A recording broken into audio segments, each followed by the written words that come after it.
Hey guys, it's Vincent with Vasco Toys. Today we're kicking off a new video series called Vasco Tips, where I'm going to share some tips and tricks that I've learned over my various builds.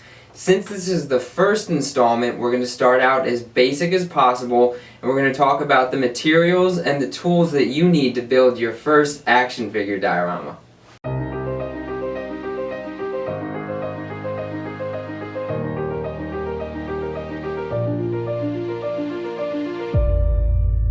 Vasco Toys, action figure, dioramas, and props.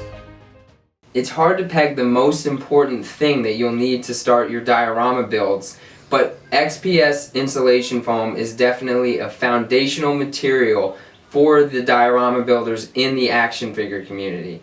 I typically use the pink XPS foam that you can find at Home Depot, made by Owens Corning.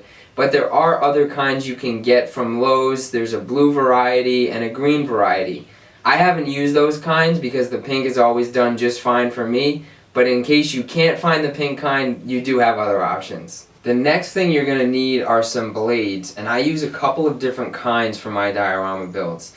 I have the tried and true X-Acto blade that I use kind of for more of my detail and outlining work. And then I also have several different sized cheap box cutters. The most important thing here is to make sure you're using brand new blades or newly sharpened blades when you're cutting your foam. If you use a dull blade, you'll tear and rip the foam, which will prevent you from getting nice even cuts with smooth edges. Now that you have your blades, you're going to need something to keep your cuts honest. I'm partial to a T-square, but you can really use any sort of straight edge that will keep its form as you put the pressure of your knife against it, making your cuts. Using a T-square will allow you to easily take measurements and ensure that your cuts are perpendicular as you anchor the tool on the edge of your foam. This will help improve the precision of your brickwork, amongst other things. A hot glue gun brings all of your clean cut edges together.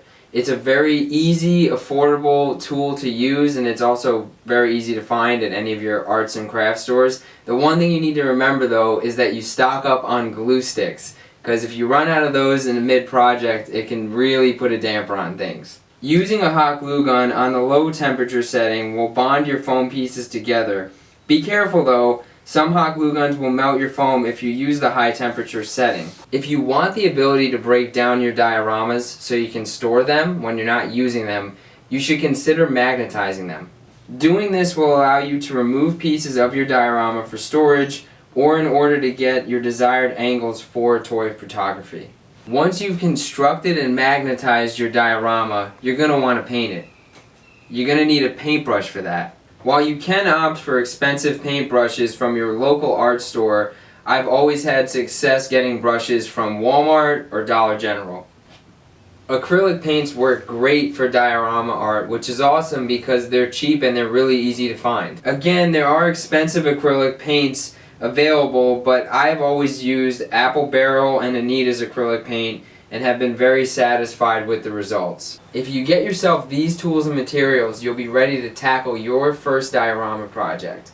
Let us know in the comments what other kind of tip videos you'd be interested in seeing. And if you learned something today, please like the video and subscribe to the channel so you can see future tip videos, future tutorials, and our future diorama builds. Thank you guys so much for watching. We'll see you next time.